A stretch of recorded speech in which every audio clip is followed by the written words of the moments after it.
জপনাম দিদি। জপনাম। কোন সিনেমা দেখছেন?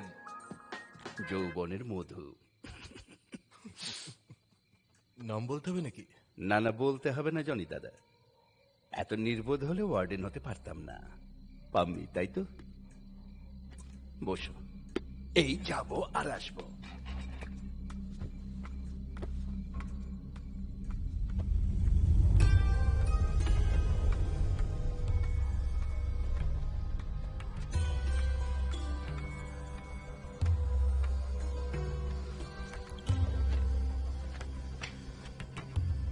রাত হয়ে যাবে ভোর, তবু কাজ শেষ হবে না। না হ্যাঁ,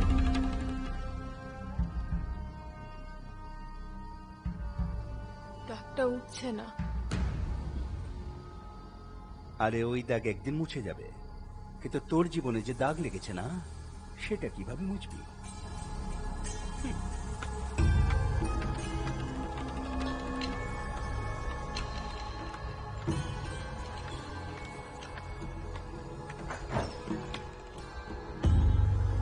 আমি, আরে ওঠ না রে, আরে অনেক শুয়েছিস, আরে চল ওঠ, আশীর্বাদ নিতে যেতে হবে তো।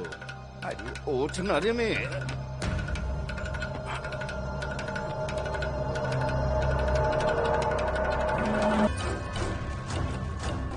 ঠিক বলেছিস তুই,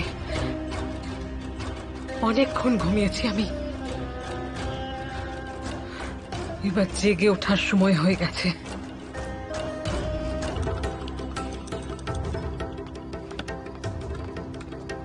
পাম্মি, পাম্মি,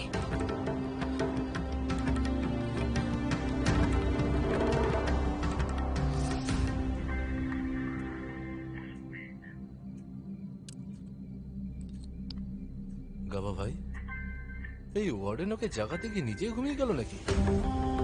হ্যাঁ, চল দেখা যাক।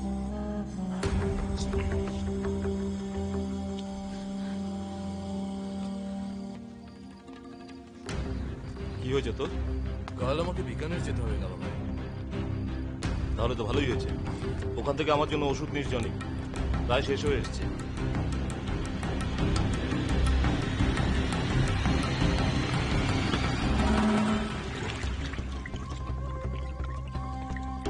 এই ওয়ার্ডেন ওকে জেনে কোথায় চলে গেল? কোথায় যে গেল ভগবান জানে। লেট হয়ে গেলে আবার মাথা খারাপ হয়ে যায় বাবার। এ তো এখানে ঘুমিয়ে আছে। এ পমি, ওয়ার্ডেন তোকে ডাকতে এসেছিল না? তুই এখনো শুয়ে পড়ে রয়েছিস? জনি, আরে মেয়েটা তো একটা কাণ্ড বাঁধিয়ে গেল রে। চেষ্টা কর, ঠিক পারবি। আর ছাড়িস না।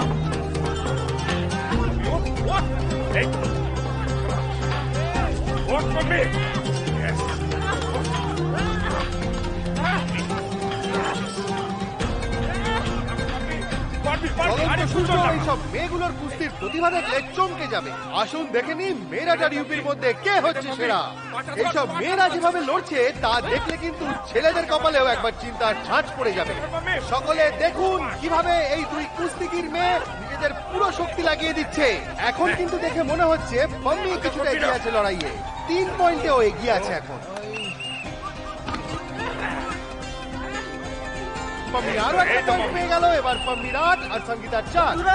এখন লড়াইটা আরো হাড্ডাহাড্ডি হতে চলেছে, কারণ সঙ্গীতা আর পাম্মি দুজনেই জানে যে আজ যে জিতবে সে স্টেটকে ন্যাশনালে রিপ্রেজেন্ট করবে। কনসেন্ট্রেট কর, খেয়াল রাখ। আসুন, মাথায় রাখ ওর জোর তোর থেকে বেশি। ওকে বেশি খেলতে দেওয়া যাবে না। কিন্তু কোচ স্যার, আমার পয়েন্ট তো বেশি। পয়েন্ট কি ডিম পারবে নাকি? এবার দেখার বিষয় হলো চটপটে পাম্মি আর শক্তিশালী সঙ্গীতার মধ্যে কে বাজিমাত করবে।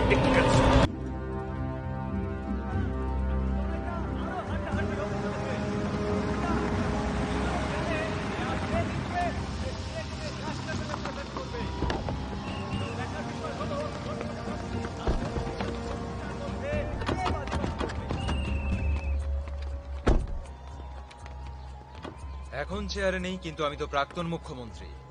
এরকম ছোটখাটো পাড়ার অনুষ্ঠান স্পন্সর করে আমার সম্মান প্রতিপত্তি এসব ধুলোই মিশিয়ে দাও কেন? স্যার গতবার যেরকম মুখ থুবড়ে পড়তে হয়েছিল না, এবার একটু রুট লেভেলে কাজ করতে হবে। ভাইয়েরা, বোনেরা, জ্যাঠারা, কাকারা, যার অপেক্ষায় ছিলাম আমরা, তিনি আমাদের মধ্যে এসে এটা একটা পৌঁছেছে। ভালো সুযোগ স্যার। 21টা গ্রামের প্রধান আপনার সঙ্গে এখানে দেখা করতে এসেছে। ভালো পাবলিসিটি হবে স্যার, আসুন। বাগ্গা তো বলেছিল যে এখানে নাকি 21টা গ্রামের প্রধান আসবেন। আসলে অনেকক্ষণ আগেই ওরা সবাই এসে গেছে, কিন্তু আপনার আসতে দেরি হচ্ছে দেখে ওরা সব খিদে পেয়ে যাওয়ায় একটা জল খাবার খেতে গেছে, এসে যাবে এখনই। এটাকে স্যার, এটাই তো জয়সিং এর মেয়ে সঙ্গীতা। আরে আমি তোমার রাউন্ডটা মিস করে যাই। না না, এখন তো শুধু প্রথম রাউন্ডই হয়েছে। লন্ডনে হয়তো পড়াশোনা করেছেন ঠিকই, কিন্তু মনে প্রাণে এখনো দেশকে খুব ভালোবাসেন। তাই তো 7 বছর আগে ওখানকার বিলাস বহুল জীবনকে ছেড়ে এই রাজ্যের সেবায় নিজেকে নিয়োজিত করেছেন। উনি যে শুধুই খেলাকে প্রাধান্য দিতে চান তাই নয়, নিজের ব্যস্ত সময়ের মধ্যে থেকে সময় বের করে সব জায়গায় দিলাবারকে দেখছি না, কোথায় থাকে আজকাল? ওকে ফোনে ট্রাই। শাবাশ পাম্মি, শাবাশ।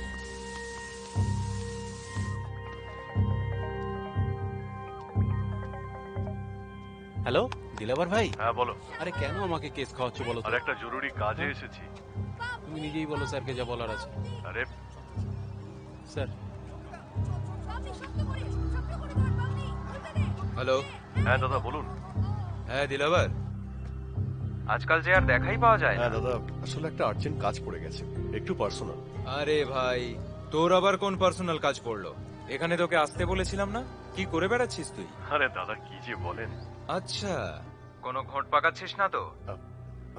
আজকাল খুব বিজি হয়ে গেছিস, নিজেকে শুধরে নে। এর হাব ভাব ঠিক দেখছি না, নজর রাখো। স্যার সিএম সাহেবের শালার সঙ্গে প্রায় মিটিং করছে আজকাল। 500 একর বনভূমিকে ইন্ডাস্ট্রিয়াল স্ট্যাটাসের আওতায় এনে মিশ্রা গ্লোবাল প্রজেক্টস এর এশিয়ার সব থেকে বড় ফ্যাক্টরি তৈরি হতে চলেছে। 5000 স্থানীয় মানুষদের ট্রেনিং দিয়ে এই কোম্পানিতে তাদের কাজের ব্যবস্থা করা হবে। আপনাকে অনেক অভিনন্দন, কনগ্রাচুলেশন। Thank you, sir. এশিয়ার সব থেকে বড় ফ্যাক্টরি তৈরি করুন আপনি। আরে দিলাবার, তুই এখনো এখানে বসে? প্রণাম স্যার। আপনার ছায়ায় যখন এসে গেছি তখন আর যাব কোথায়? আরে তোর নেতা হুকুম সিং এর খবর কি? খুবই খারাপ খবর। পাড়ায় পাড়ায় কুস্তি প্রতিযোগিতায় প্রধান অতিথি হয়ে ঘুরে বেড়াচ্ছে। আমি তো এখন আপনার ছত্র ছায়, আপনি যেমনটা বলবেন তেমনটাই করব। আর এবার প্রতিযোগীরা আড্ডায় নেমে পড়েছে। এই রাউন্ডে লড়াই হাড্ডাহাড্ডি হবে, কেউ এক চুল জমিও ছাড়বে না।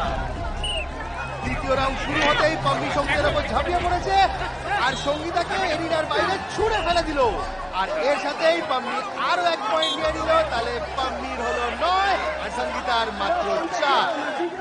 এই লড়াইয়ে সব দিক থেকে পাম্মির পাল্লাই ভারী। আর এইবার সঙ্গীতা সুযোগ পেয়ে গেছে। পাম্মিকে উল্টে শুইয়ে দিয়ে সঙ্গীতা তার উপর ঝাঁপিয়ে পড়েছে। আর এবার দেখার বেলা পাম্মি সঙ্গীতাকে 2 পয়েন্ট পাওয়ার থেকে আটকাতে পারে কি না। না, পয়েন্ট পাওয়ার একটা দারুণ সুযোগ সঙ্গীতা কিন্তু হারিয়ে ফেললো। দুজন যুযুধান শক্তি নিয়ে আবার লড়াইয়ে নেমে পড়েছে। সঙ্গীতাকে আবার একটা চুপসই প্যাচ আর মাটিতে ছিটকে ফেলে দেওয়া। সঙ্গীতাকে নিজের আয়ত্তে রাখার চেষ্টা। মনে হচ্ছে এবার একটা বদল আনতে চলেছে পাম্মি। যেভাবে পিছিয়ে পড়া দলিত সমাজ থেকে এসেও যেভাবে পাম্মি এই প্রতিযোগিতায় নিজেকে প্রমাণ করেছে, তা দলিত সমাজকে গর্বিত করেছে। আর এর সাথেই রেফারি বাঁশি বাজিয়ে দিলেন। দুটো রাউন্ডেই পাম্মি এগিয়ে থেকে বিজয়ী হলেন। না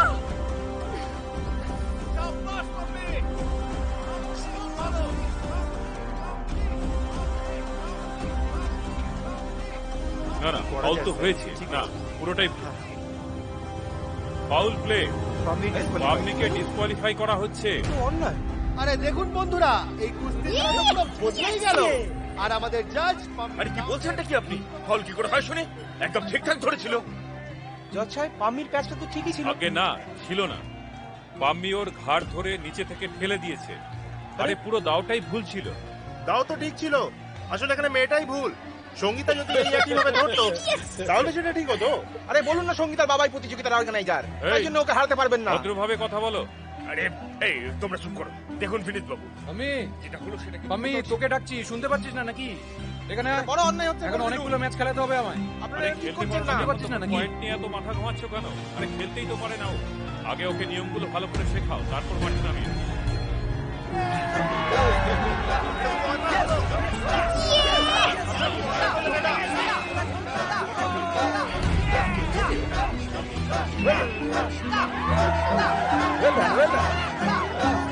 Well done.